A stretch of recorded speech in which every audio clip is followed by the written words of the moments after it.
नमस्कार, मैं Mohan Dubey. VSRS news में आप सभी का स्वागत है। आइए नजर डालते हैं देश और दुनिया की तमाम टॉप 10 खबरों पर। प्रधानमंत्री नरेंद्र मोदी ने यूपी शाहजहांपुर में गंगा एक्सप्रेसवे का शिलान्यास किया। पीएम मोदी ने शिलान्यास के बाद कहा कि कल ही पंडित राम प्रसाद बिस्मिल, अशफाक उल्ला खान और ठाकुर रोशन सिंह का बलिदान दिवस है। अंग्रेजी सत्ता को चुनौती देने वाले शाहजहांपुर के इन तीनों सपूतों को 19 दिसंबर को फांसी दी गई थी। भारत की आजादी के लिए अपना सर्वस्व न्यौछावर कर देने वाले ऐसे वीरों का हम पर बहुत बड़ा कर्ज है।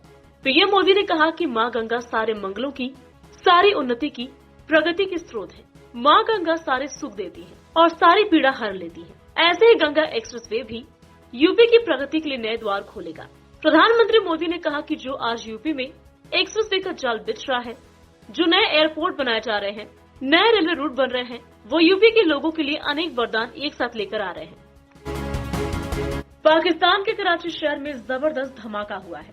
ये धमाका शहर के शेरशाह परासा चौक इलाके में हुआ, जिसमें 10 लोग मारे गए हैं और बड़ी संख्या में लोग घायल भी हुए हैं। शहर के शहीद मोहतरमा बेनजीर भुट्टो अस्पताल ट्रॉमा सेंटर के प्रमुख डॉक्टर साबिर मेमन ने पाकिस्तान की जियो न्यूज से इस बात की पुष्टि की कि विस्फोट में मरने वालों की संख्या बढ़कर 10 हो गई है। वहीं घायलों में से 4 की हालत गंभीर बनी हुई है। फिलहाल अस्पताल में उनका इलाज जारी है। पुलिस का कहना है कि ये धमाका एक नाले में गैस लीक होने की वजह से हुआ है। घटना की जानकारी मिलते ही राहत एवं बचाव टीम मौके पर पहुंची और घायलों को अस्पताल में इलाज के लिए भर्ती कराया गया। कांग्रेस नेता राहुल गांधी भाजपा हटाओ, महंगाई भगाओ पदयात्रा में भाग लेने के लिए अमेठी पहुंच चुके हैं। उनके साथ कांग्रेस की यूपी प्रभारी प्रियंका गांधी वाड्रा भी हैं। राहुल के आगमन से कांग्रेस कार्यकर्ता काफी उत्साहित नजर आए। राहुल गांधी ने कार्यकर्ताओं को संबोधित करते हुए कहा कि कुछ दिन पहले प्रियंका मेरे पास आई और उसने मुझसे कहा कि लखनऊ चलो। मैंने उससे कहा कि लखनऊ जाने से पहले मैं अपने घर जाना चाहता हूँ। उन्होंने कहा अमेठी मेरा घर है, मुझे यहाँ से कोई अलग नहीं कर सकता है। 2004 में मैं राजनीति में आया और पहला चुनाव मैं यहाँ लड़ा था और आपने मुझे राजनीति सिखाई। मैं आप सबको धन्यवाद देता हूँ। आज देश के सामने 2 सबसे बड़े सवाल हैं, बेरोजगारी और महंगाई। इन सवालों का जवाब न मुख्यमंत्री देते हैं और न ही प्रधानमंत्री। भारत ने ओडिशा के बालासोर तट पर अग्नि प्राइम मिसाइल का सफल परीक्षण किया। ये अग्नि सीरीज की मिसाइलों का एडवांस्ड वर्जन है, जो परमाणु हथियार ले जाने में सक्षम है। सतह से सतह पर मार करने वाली इस बैलिस्टिक मिसाइल की मारक क्षमता 1000 से 2000 किलोमीटर की है। इस मिसाइल को रक्षा अनुसंधान और विकास संगठन द्वारा डिजाइन और विकसित किया गया है। अधिकारियों ने बताया कि टेस्ट के दौरान अग्नि प्राइम मिसाइल में कई नए फीचर्स जोड़े गए। ये उच्च स्तर की सटीकता के साथ मिशन के सभी लक्ष्यों को पूरा किया। अग्नि प्राइम अल्ट्रा मॉडर्न टेक्निक से लैस होने की वजह से बहुत कम वजन वाली मिसाइल है।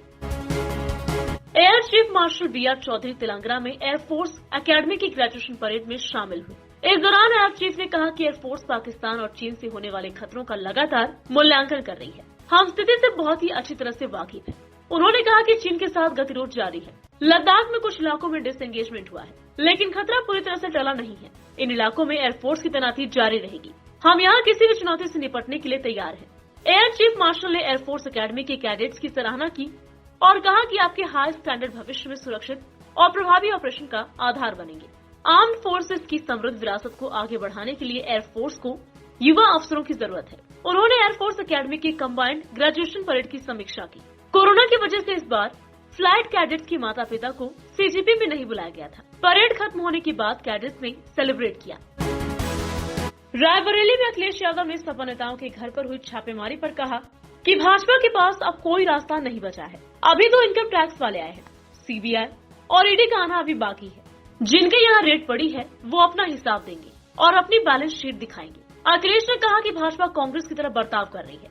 अगर आयकर विभाग के पास जानकारी थी तो पहले कार्रवाई करनी चाहिए थी। चुनाव से 2 महीने पहले ये कार्रवाई हो रही है, जो कि दिखाता है कि आयकर विभाग वाले भी चुनाव लड़ रहे हैं। अखिलेश ने कहा कि भाजपा को अब हार सता रही है, तो दिल्ली के बड़े बड़े नेता यहाँ आ रहे हैं। अभी आयकर विभाग आया है, फिर ED आएगी।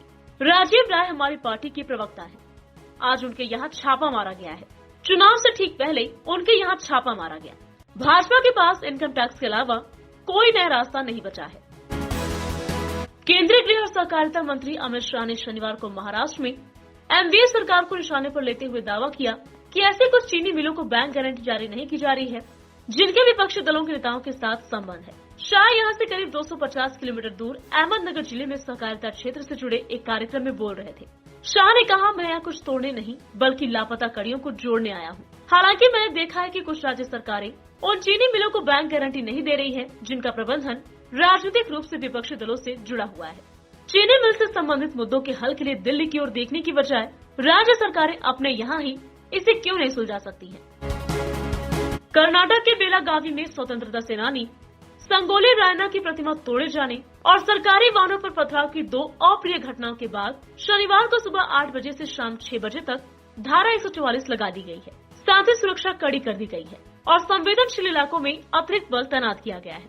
हुबली में पत्रकारों से बात करते हुए सीएम बोम्मई ने कहा कि पत्थरबाजी, सार्वजनिक संपत्ति और सरकारी वाहनों को नुकसान पहुंचाने जैसी घटनाएं अवैध हैं। इसलिए पुलिस को दीर्घकालीन उपाय करने का निर्देश दिया गया है ताकि ऐसी घटनाएं दोबारा न हो।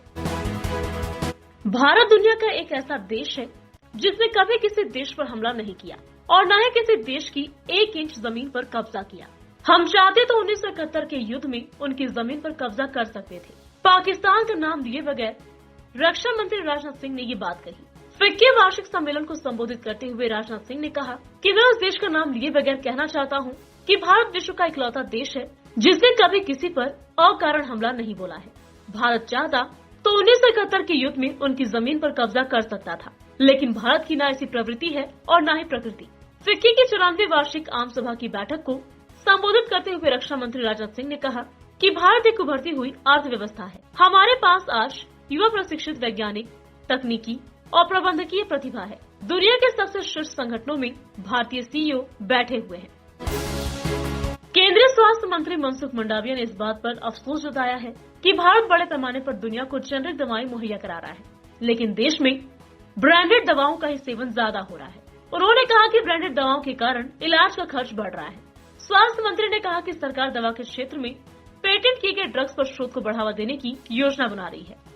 जेनेरिक दवाओं का इस्तेमाल बढ़ाने पर भी जोर दिया जा रहा है। वाइब्रेंट गुजरात ग्लोबल समिट के 10वें आयोजन में फार्मा क्षेत्र पर आयोजित कार्यक्रम को संबोधित करते हुए मंडाविया ने ये बातें कही। उन्होंने कहा कि देश के 10 करोड़ परिवारों को स्वास्थ्य सेवाएं मुहैया कराने की सरकार की नीति भी दवा उद्योग के लिए अवसर प्रदान करती है।